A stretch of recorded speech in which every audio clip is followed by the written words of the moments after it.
want to say a quick word about Dr. Page. And when he was the Secretary of Education, I felt like he took me under his wing a little bit. When I was running Chicago Public Schools, I was a young kid at that time.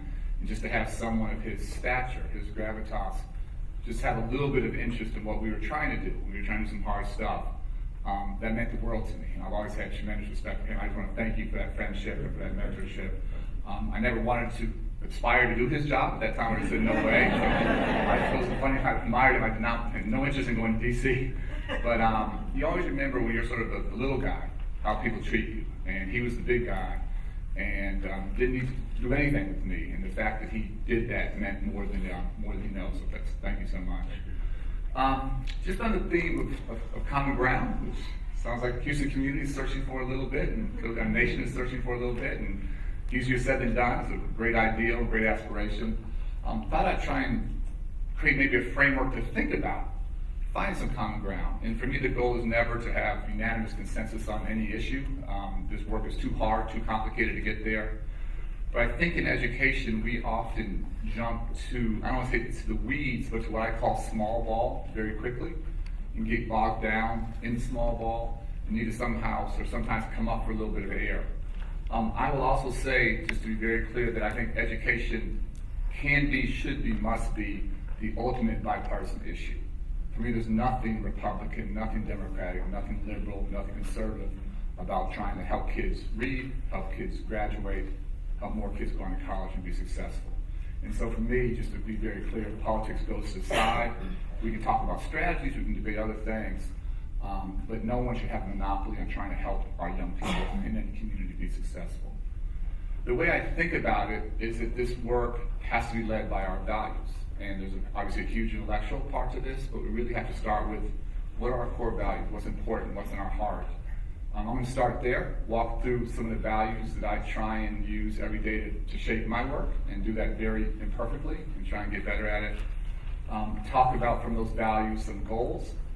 And I would like to think in those two buckets, values and goals, that we may be able to find some real consensus, some real common ground, and then talk about strategies to achieve those goals. And for me, there should always be vigorous debate around strategies to achieve goals. And again, no one has a monopoly on good ideas. We should go with the data, where the evidence tells us. But if we could agree on what's important to us, if we could agree on where we're trying to go, I think it starts to lay a groundwork, a framework for a more productive, a more effective conversation, ultimately better education for kids. So 5 quick values I talk through. The first to me is always courage. And public education should be a lot easier than it is. Public education is complicated at every level, local, state, national. And the status quo, entrenched interests are always going to push against change. And I've visited many, many school districts around the country. There are 15,000, not visit all 15,000, I visit every state. I don't think there's a school district in the country that is getting better fast enough. It's keeping pace with the rate of change in our country. And there are varying degrees of rate of improvement. Very, very pleased that Chicago's now the fastest improving big urban school district in the country.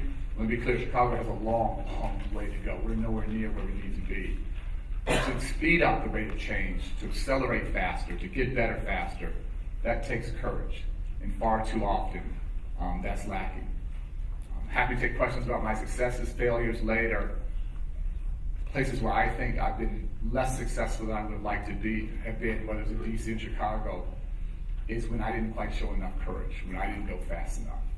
And for me, my regrets are not what I did do, it's what I didn't do. And so just keeping a focus on having some real heart for this work and then pushing hard.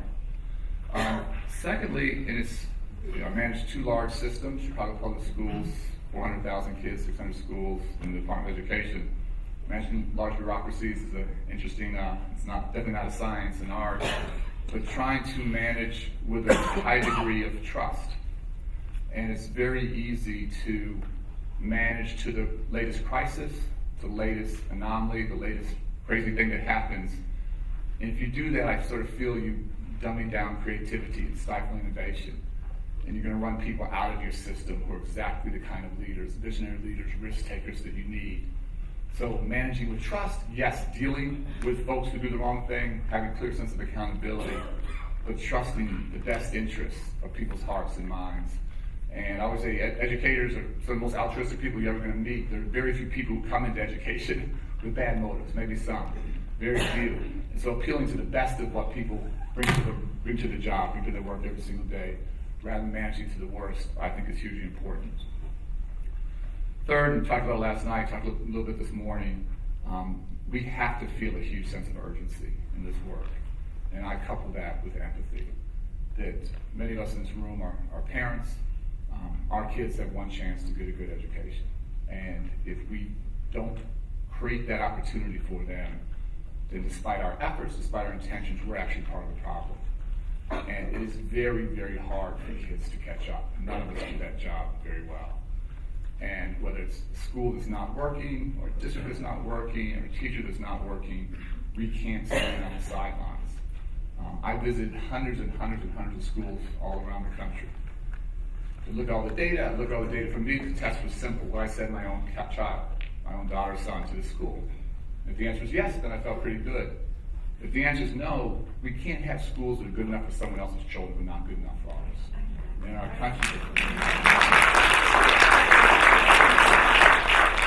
country for far too long, we've had that, I feel honestly, it's a double standard. And that if it's not good enough for our kids, it's not good enough. You know, whatever it takes to get that, again, we have lots of vigorous debate about that, we have to get there. The fourth value for me, I said this last night as well, is humility. This work does nothing if not humble you. The lessons are so hard, gut-wrenching, things you think you know, you're 100% wrong on, corners you think you've seen around, you totally missed the bus coming at you. And so your willingness to learn, to be reflective, to be self-critical, to surround yourself with people who are going to challenge you, not tell you how smart you are, but tell you how stupid you are, push you to think differently. We have to come to this work with a real sense of humility. And the final one, and I think it's tied to that a little bit, is we have to be real honest in this work. And I would say our goal is to build public confidence in public education. But the way to build public confidence is not by spin, it's not by PR, it's not by false headlines. It's by telling the truth, the good, the bad, and the ugly, and talking about the struggle. And this work is always going to be incremental change. The best you could hope for is incremental change year after year after year. And if we're not willing to tell those hard stories, those hard truths, I think we undermine public confidence in public education. It really hurts me to see just the past couple of days in DC public schools, where obviously I lived for 7 years, district has seen real progress. A lot of that is starting to unravel. Superintendent, resigning, a little bit of scandal there, a real scandal around high school graduation rates. All of that undermines public confidence in public education. And so being willing to be honest, tell the hard truths, not spin this stuff, I think is so hugely important. So those values, courage, trust, urgency and empathy, humility, honesty, to me, if those values ground our work, that's the foundation. So whenever the hard debates come back and sort of reflect, how are we living our values? What are we reflecting here? If it fits in that framework, great. If it doesn't fit, you got to think about it a little bit differently. So let me shift now to goals. And again, I would like to think, and again, happy to have debate here, would like to think that we get to some consensus, some common ground around goals. And there are many, many markers of progress, but let me just give you 4 quick ones that for me rise to the top of the list. The first is making sure that all of our kids enter kindergarten ready to be successful, academically, socially, emotionally. So the fact is, the country, we have so many young kids entering kindergarten a year to 16 months behind. It's absolutely untenable to me. And so what are we doing as cities, as districts, as states, as a nation to make sure every 5-year-old each fall in September is on track to be successful? Second goal is increasing high school graduation rates. So one of the things I was most proud of our time during in DC was we got the nation's high school graduation rates to an all-time high of 84%. I would love to see, can't quite tell you what the current administration's educational goals are. I would love to see them have a goal of 90% graduation rate, and obviously 95 and 100 after that. But kids who drop out of high school today, as we know, have basically no good options, and so we have to continue to drive that number. Paired with that is we have to make sure, third goal, that 100% of our high school graduates are college and career ready. And if we're just pushing kids through, as it appears DC was, and they're not ready, we're lying to them. We're lying to them. We're not being honest. And as we know, the skills to be successful in college, the skills to be successful in the world of work are almost identical. Critical thinking, problem solving, ability to work as a team, ability to take constructive feedback. These aren't wildly different sets of expectations. For me, it's never about tracking. These kids are college bound, these kids are going to go to work. Other countries do that, I'll never support that. For me, it's always both and. We need a lot more young people ready for college. We need a lot more young people prepared for the world of work. And so checking ourselves and making sure our high school graduates are ready for the next step on their journey, whatever that is hugely important. And the final one is I think we should aspire as a country to have the highest college graduation rate in the world, have the best educated workforce in the world. And if you go back a generation, we were first. Today we're 12th. And the numbers are interesting. We have stagnated. It's not that we've dropped. We have flatlined. 11 other countries have out-educated, out-invested, out-innovated, and passed us by. So those 4 goals, every child ready to enter kindergarten to be successful, high school graduation rates, next step, 90%, 100% of that 90% ready for college and careers, and then leading the world in college completion. Happy to get to debate all this, would like to think there might be some common ground, some consensus around those goals, and to repeat myself, nothing I think liberal or conservative, Democrat or Republican about any of that. Let's talk about strategies then. Again, there's lots of room now for debate of strategies to achieve those goals. So we can lock the goals in, then we should have vigorous debate. And no one has enough and good ideas. But let me just try and give a couple examples of where I think our strategies could reflect the kind of courage that we see. I always say that budgets reflect our values. And we can all say we care about this, but show me your numbers, show me where you're investing. And these are tough budget times, lots of different places. But let me be really clear, if any time you have a budget increase and you just make across the board increases, then that tells me you really don't know what's driving student achievement in your district, in your state. If you have budget decreases, you have to make tough decisions, and you just make across the board cuts, 3%, 5%, whatever, that tells me you don't really understand what's going on in the district. Or maybe worse, you do understand, but you lack the courage to make those tough calls. And every incremental dollar we gain, every dollar we lose, we're either trying to maximize the benefit of that dollar or minimize the loss of that dollar. And we have to have very honest conversations. And these are hard in education, you're never quite sure. There might be 7, 8 different things leading to student achievement or not. But you have to be looking at the data, challenging yourself, and figuring out the best investment, the best strategic investment of every single dollar. I always say in education, we are great at starting new things. We are less good at stopping things. And we sort of layer on and do more and do more. And it's hard to say we're just going to shift gears. And I think we have to have the courage to do that. And far too often, I don't see that. Trust. When you're managing big systems, I sort of alluded to it before, you really have to empower folks to be the leaders that you need them to be. You're managing a big district, whether it's Houston with 250, whatever, 200 schools, Chicago with 600 schools. Your principals, they're CEOs. They're managing multi-million-dollar budgets. They're managing curriculum. They're managing HR. They're managing media. They're managing community. You have to empower those CEOs to lead. And yes, you hold them accountable. And yes, if they're not working, you need to do something else. But you can't micromanage those CEOs. And you want to attract and retain folks who have a vision, who want to go someplace, who want to make their school the best that neighborhood has ever seen. And so whatever we can do to empower principals to drive towards that vision, to have the space and flexibility. Yes, coach, yes, support, yes, mentor, all those other things.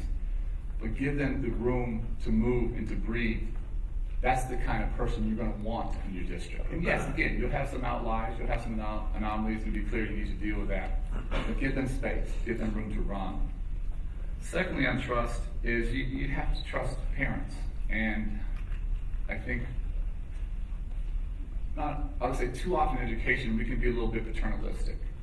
And we can go into communities and say, we know what's best for your kids, and do that with a little bit of a sense of entitlement or arrogance or privilege.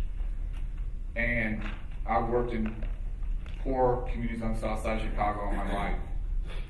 And all kinds of parents with all kinds of challenges, and very few, if any, with college degrees, gang issues, violence, crime, addiction, you name it. I've never met any of those parents who didn't want something better for their kids and didn't know their kids much better than I knew them, even if I've been working with them for years. And so empowering them to make choices, to listen, to not judge on their lack of education or their substance abuse issues or their homelessness, not judge or devalue what their kids mean to them. And whenever I thought I had a better idea for someone's kids than they did, I think I was wrong. And every time I've listened to what parents thought, even when I thought they may have been off, inevitably we went in the right direction. And so finding ways to empower parents, listen to them, go where they want to go, finding ways to empower principals, trust them, learn from the ones, replicate the successes of those who are doing a great job, challenge those that aren't. Being willing to give up a little bit of control, I think is hugely important. Third, in terms of strategies, reflecting our values, urgency, and empathy. This community obviously went through extraordinary trauma with a hurricane this school year, start of the school year. Those wounds don't disappear overnight. They may not disappear for years. That level of trauma for kids and families is very real. The level of fear that many families across the country are living with now, whether it's due to the political climate and stress, maybe they are DACA students, DACA recipients, worried about their jobs, their livelihoods, being able to go to school. The level of fear and trauma that far too many kids across the city, not just across the country, not just in this community, is extraordinary. And we have to meet their social and emotional needs. And for me, that's the foundation. That's the bedrock. And when we're meeting those needs, then I want to talk about taking AP Physics and Chemistry and where you're going to college. I always say if kids aren't fed, if they're hungry, if kids are scared, if they're bullied, they can't see the blackboard, the whiteboard these days, not the blackboard. We're not in the game. So what are we doing in terms of nutrition? What are we doing in terms of eyeglasses? What are we doing in terms of dental needs? What are we doing in terms of counseling and social workers and helping kids work through the very real trauma of what they're dealing with?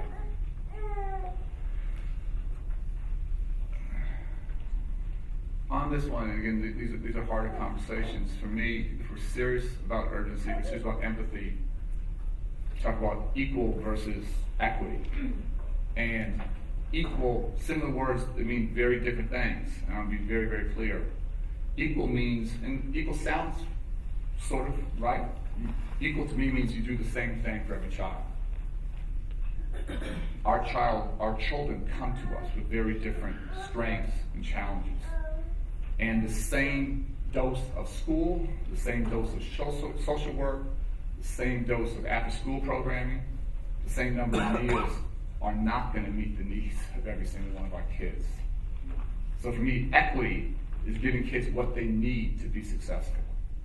And some kids, that might be school 6 hours a day. Other kids, that might mean school 8 hours a day, or after school 12 hours a day. Some kids, that might mean no meals. Some kids, that might mean 3 meals a day. We had a couple thousand kids in Chicago. We would send them home on Friday afternoons with backpacks full of food discreetly because we worried about them not eating over the weekend. That's equity. That's not equal. And so challenging you to think about very honestly those kids in those communities that are underserved, where we have massive achievement gaps.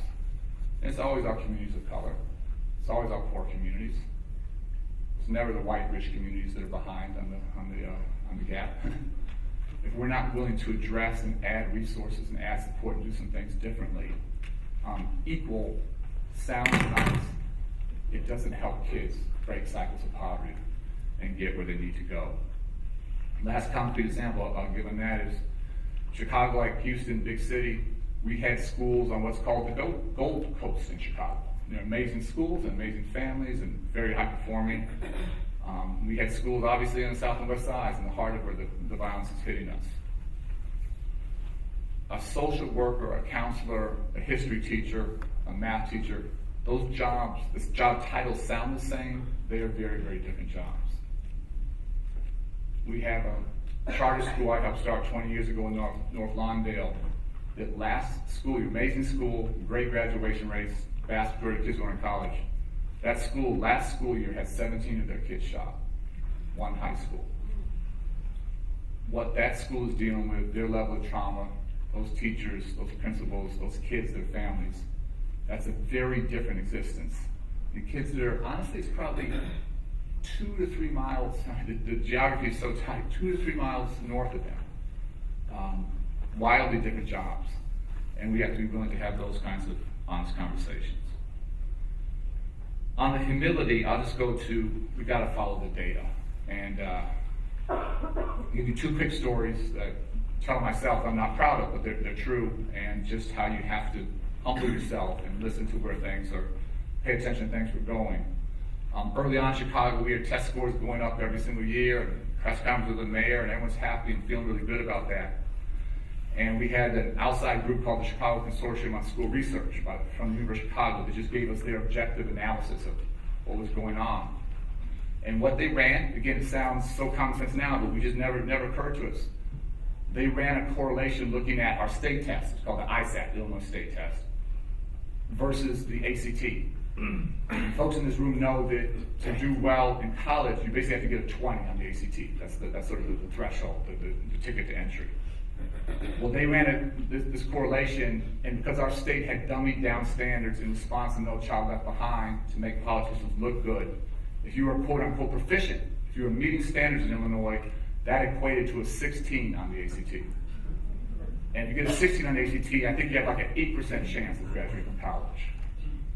So for a couple of years, we were celebrating, but worse, we were telling kids and families that they were on track to be successful. They were meeting standards. And the truth is, they weren't even in the game. They weren't even close. And for me, that's the most insidious thing in education, is when we lie to kids. Tell them they're on track to be successful, and they're not. And so we just had to basically stop talking about the number of kids proficient. And we could only focus on the kids who were getting to the advanced category. And the advanced category did correlate to a 20 on the ACT. And the percent of kids we had in that advanced category was tiny. And so we had a massive amount of work ahead of us. But we had to follow the data and not continue to hide behind something the state was telling us that just simply wasn't honest. The second one was I'm always going to challenge the school-to-prison pipeline. I hate what we do as a country to particularly young boys of color. And early on, I looked at the data in Chicago and saw lots and lots of our teenagers being arrested, and I decided I'm going to go do something about this. So I marched in to go meet with the police chief, who was relatively new, and said, "Your police officers are arresting too many of my kids. Let us work with them. Give us a chance. Let's figure out how we can do this better." He listened. He said, "Okay, let me look at the data." And I came back 3 weeks later. They had broken down the data of when the arrests were happening. And the police shifts, there are 3 shifts, 3-hour shifts. There's an 8 in the morning to 4 in the afternoon shift. There's a 4 in the afternoon to 12 at night, midnight shift, and there's a midnight to 8 in the morning shift. And the vast majority of the arrests were happening from 8 in the morning to 4 in the afternoon. And those arrests were happening because our schools were calling the police. And our schools were driving the arrest records. These weren't the dropouts. The dropouts weren't in our system. So talk about a punch in the gut. We met the enemy, and it was us. And my numbers won't be exact. We had about 7-8%, a tiny percent of our schools producing like 53% of our arrests. And we had schools that were arresting 100 kids a year. There are 180 school days in a school year. That's a child every 2 days where they're calling the police and walking kids out of school in handcuffs. Sometimes 10, 11, 12-year-olds. So we had to stop, massively train the principals. We had schools 6 blocks away, same socioeconomic challenges, same neighborhood, same everything, with no arrests. Very different way of handling kids who were having a tough day. Or maybe got evicted the night before, or maybe a brother was shot. That kid comes to school upset, and you either call the cops or you figure out how to work with that kid.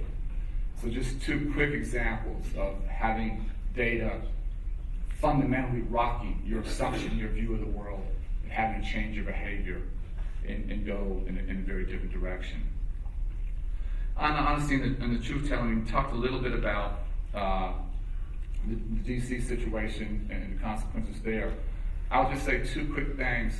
For me, that it's always important in terms of accountability, to have measures and then countermeasures. You need to have a balance, because what you measure, people are going to perform to that. It matters. And so just to, quick examples, if all you're looking at is, let's say, senior year graduation rates, lots of schools say mine's 100%. My question is not what's your senior graduation rate, what's your 9th through 12th grade graduation rate? And if schools are pushing out kids 9th grade, 10th grade, 11th grade, who don't have a chance or who are harder, that's part of the problem. If all you look at is high school graduation rates, even if it is 9th through 12th grade, and you're not looking at college success rates, college perseverance rates, then you're setting up a system that doesn't make sense.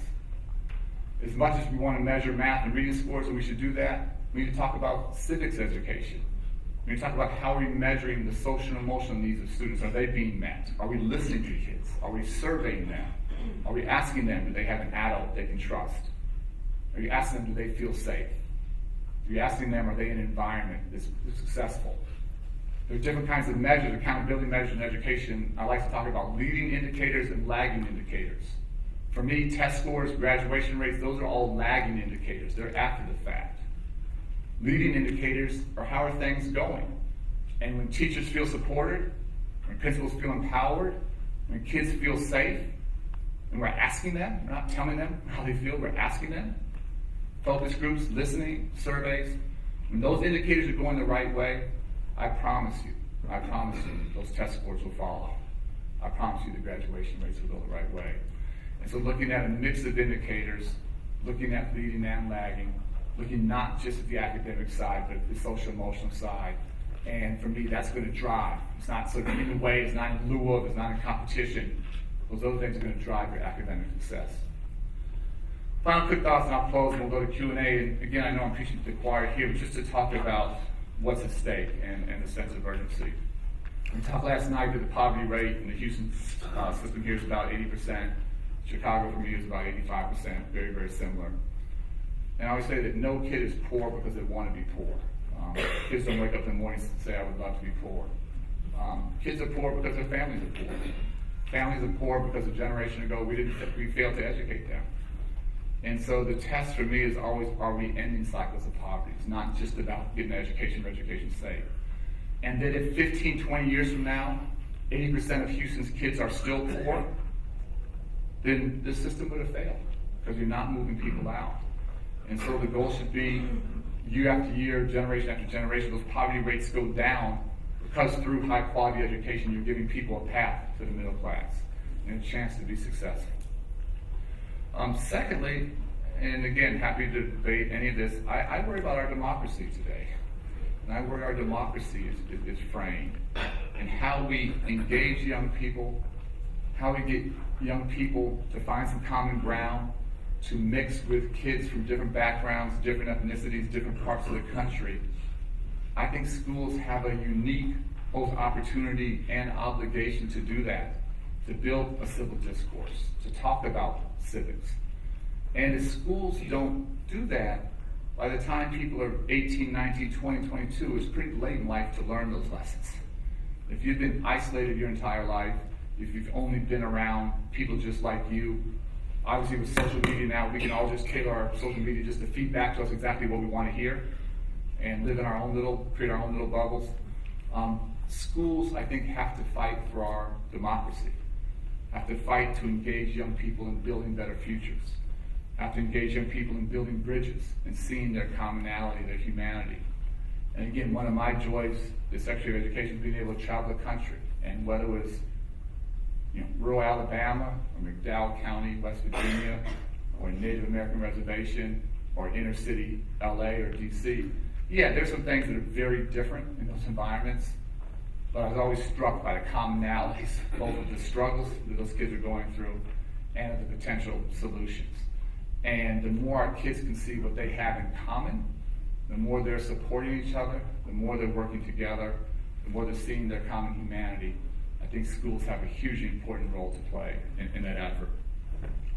And the final one I'll just touch on quickly, and Scott mentioned, is right now I'm really just obsessed with trying to reduce the level of gun violence in Chicago. And we have kids dying at just a heartbreaking rate. And Well, this young man I worked with going back 30 years, 35 years, it's part of my mother's after-school program, was a young man I'm working with now. Those that are shooting, those that are being shot, none of them have been to college. Very few have graduated from high school. And the line between the haves and the have-nots is really, again, educational opportunity. And so for me, again, in closing, it's not just about getting a great education, it's about trying to end poverty. It's not just about going to college, it's trying to strengthen our democracy. And in places like Chicago, and it's not unique, it's actually an issue of life and death. If my kids can graduate in Chicago from high school and go to college, almost none of them are going to end up shooting somebody. Almost none of them are going to end up getting shot. But when we lose them from the schools to the streets, that leads to a path that far too often right now has fatal consequences. So just in closing, I want to challenge us to be honest with ourselves, to challenge ourselves, to tell ourselves the truth, to try and think about those core values, try and think about those common goals, and just act with a tremendous sense of urgency. Where we have adult dysfunction, whether it's within schools, whether it's on boards, whether it's central office, whatever it might be, when our adult issues get in the way of what's important, there are a lot of kids out there who need us, who we're letting down. And I think that's why any of us do this work we do every single day or come to rooms like this. So thank you so much. I look forward to having a great conversation.